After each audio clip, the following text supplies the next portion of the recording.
የእናቱን ደም የማይመልስ ከዚች ምድር አይወለድ የምትለዋ ሲፈን ዛሬ የአቶ አምነንን ቤት በእሳት አንድደዋለች።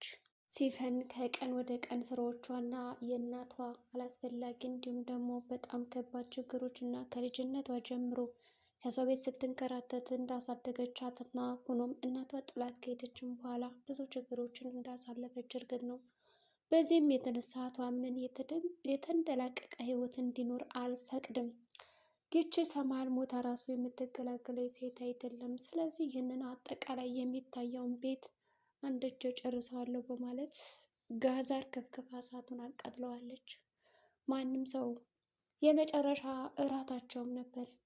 አምነን እንግዲህ ቤሊን እንዲሁም ደግሞ ጀሪ ከነበረችበት ሁኔታ ወደ ራሷ ስለተመለሰች ይህንን በተመለከተ ደስ የሚል የራት ግብዣ አድርጎላቸው ደስ የሚል ጊዜ አሳልፈውም ነበረ። ጥሩ ጊዜ አሳልፈው ሁላቸውም ራታቸውን ከበሉ በኋላ በዚህ መካከል ወደ መኝታ ክፍላቸው ሄደዋል። ግን አምነን ምንም እንኳን መላ ቤተሰቡ ቁጭ ብሎ ቤተሰበሰብና ቢያወራም ራታቸውን ከበሉ በኋላ ቤተሰበሰቡም በውስጡ ታላቅ ፍርሃትም ነበረ። ታዲያ ያንን ፍርሃቱን ዛሬ ለምን እንደሆነ አላውቅም ውስጤን እየጨነቀኝና እየፈራሁ ነው ያለሁት ግን ለምን በማለት ያናገራቸውም እነሱ ንግግሩን ከቁም ነገር እየቆጠሩለት ስላልነበረ የተሰማው ስሜት ለራሱ ብቻ ከማዳመጥና ከመጨነቅ ውስጥ ምንም ያመጣው አንዳችም ነገር አልነበረም። ጠጋ ብላ ቤሊን ችግሮችን ለመረዳት ሞከረች። ለምንድን ነው ግን የጨነቀ በማለትም ጠየቀችው። አላቅም ችግሩም እንደሆነ ግን ደግሞ በጣም እየጨነቀኝ ነው ዛሬ ውስጤ ምን እንደነካኝ አላውቅም በማለት ነበር የመለሰ። እንግዲህ አምነን በዛ ሰዓት ሲጨነቅ የነበረው የእሳቱ አደጋ እንደሚደርስበት እርግጠኛ ሆኖ ነበረ። እናም እዛ ቤት የሆነ ችግር እንደሚፈጠር የተረዳ ይመስላል። ግን ደግሞ ቤቴ ይቃጠላል ብሎ አስቦትም አያውቅም። አሁን ላይ ከከሳራ ከሳራ ከችግር ላይ ችግር ከአምነን ላይ እየተደራረቡ ይገኛሉ።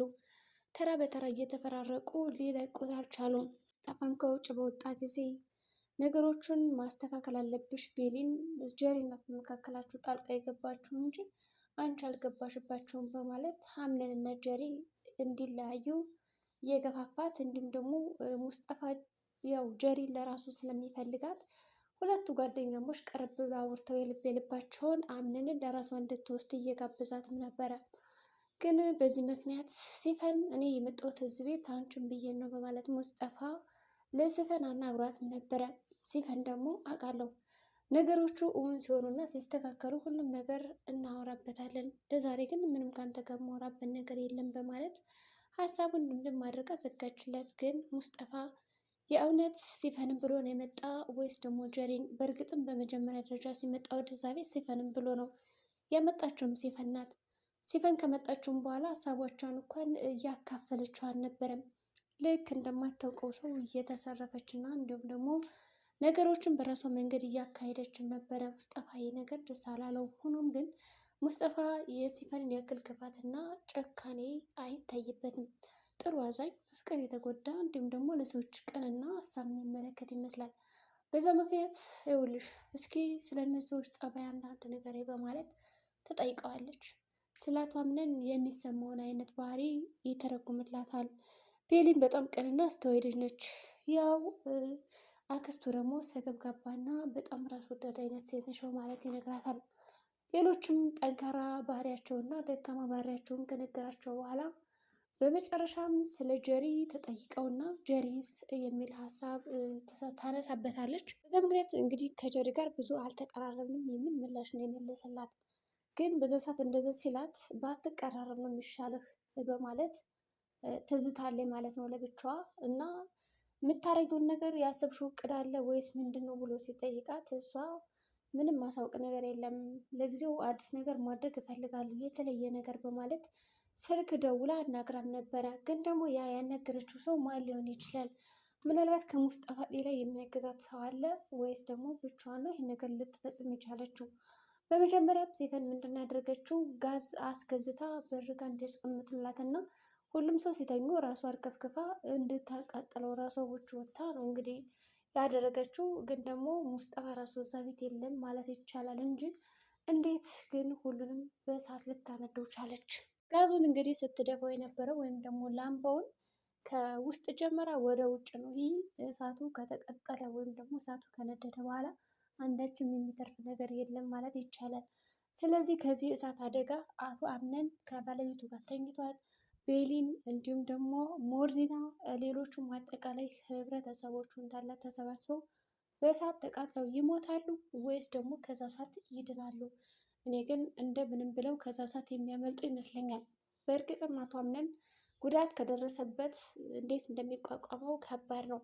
እንግዲህ ዛህራ ራሱ እዛ እሳት አደጋ ውስጥ እንዴት እንደምትወጣ ከባድ ነገር ነው። አሁን ዋናው ጥያቄ ከእሳቱ አደጋ እንዴት ሊያመልጡ ይችላሉ? አጠቃላይ ቤቱን ሙሉ ለሙሉ እየነደደ እና እየተቃጠለም ነበር እንግዲህ የተመለከትነው። በዛ ምክንያት ሲፈን ውጭ ጋር ቁጭ ብላለች። ምናልባት አዝናላቸው የእርዳታ ጥሪ ታመጣላቸዋለች ወይስ ደግሞ የራሳቸው ጉዳይ ብላ ሁሉም በእሳት እንዲቃጠሉ እና እንዲነዱ ትፈልጋለች። ከዛ በተጨማሪ እንግዲህ ለመጀመሪያ ጊዜ ሰብሰብ ብሎ በጥሩ ሁኔታ እያወሩ እያለ ሞርዚናም ተሰብስባ እራት እየበላች በነበረበት ቅጽበት ለሜርሲ ሲባል ጠይቀውታል። ሀሉን ግን የት ነው በማለት ጠይቀዋት ሳለ ስለሱ ምንም አውቀው ነገር የለም፣ ለመጨረሻ ጊዜ እንግዲህ ለስራ ብሎ እንደወጣ ከዛ በኋላ አይቼው አላውቅም፣ ስለዚህ አታንሱብኝ ያለችው። ምናልባት ሲፈን አሁን ከሀሉን ጋር የምትሰራው ስራ ኑሯት ይሆን? ከስልክ ያወራችው ተደብቃ ከሁሉም ሰው አንድ ነገር ነበር። እናም ጀሪ ደግሞ አምሮበት ስታይ ራሱ እንኳን ደስ አለሽ የሚል መልእክትም ያው ሰጥታታለች ማለት ነው። ግን ሲፈን አሁን ላይ በጣም አደገኛ እየሆነች ነው ያለችው። ይህን ነገር ማንም የተረዳ አይደለም። በእርግጥም አጀሪት ሜርሲ ያው እንደገደለቻት ብታውቅም የቤቱን ባለቤት ለመናገር አልፈለገችም ላምነን፣ ምክንያቱም እሷ ራሱ እንድትወገድ ስለምትፈልግ ማለት ነው። ስለዚህ ይህ ነገር እንዴት ነው የሚሆነው? ቢያንስ አቶ አምነን በዙሪያው ያሉትን ሰዎች መፈተሽ መጠርጠር ነበረበት። ቤሊንም ለምንድን ነው ሚስቱን መንከባከብ የፈለገው? የልጅ በቃ እውነትም መጀሪ ጋር ወዷታል ማለት ነው የሚል ስሜት ተሰምቷት ነበረ። ግን በዚህ መካከል ሙስጠፋ እንደዛ አይደለም ነገሩን ቀለል አድርገሽ እዩ እያላትም ነበረ። ዛህራም እንደዛው መክራታለች። ተረጋጊ፣ እራት ጥሩ ጊዜ እንደምናሳልፍ እናያለን፣ ጠንካራ ነው መሆን ያለብሽ፣ ደካማ ጎንሽን አታሳይ እያሏት ሲመክሯት ነበር። ከእሳት አደጋው ማን ሊተርፍ ይችላል? ምናልባት ሞርዚና የመትረፍ እድሏ በጣም ዝቅተኛ ነው። አንደኛ በሩ ተቆልፎባታል። ምናልባት እንግዲህ ቤሊን ልትሆን ትችላለች የምድነው ብለን ካሰብን የቤሊን ራሱ መኝታ ክፍሏ ደረጃው እንዳለ ሙሉ ለሙሉ ተቃጥሏል። ምናልባት አምነንም ቤቱ ተቆልፎበት ከሆነ እንዴት ከፍቶ ሊወጣ ይችላል? ብቻ በጣም ከባድ ነገር ነው። ሲፈንም ቆማ እየተመለከተቻቸው ነው ያለችው። እንግዲህ የዛሬው የድር ድራማ በጣም ማስኪ የህይወትና የመጨረሻ ቀንም ይመስላል። እንግዲህ በሰላም እንድትወጡ ከዛ እሳት አደጋ እንመኛለን ማለት ነው።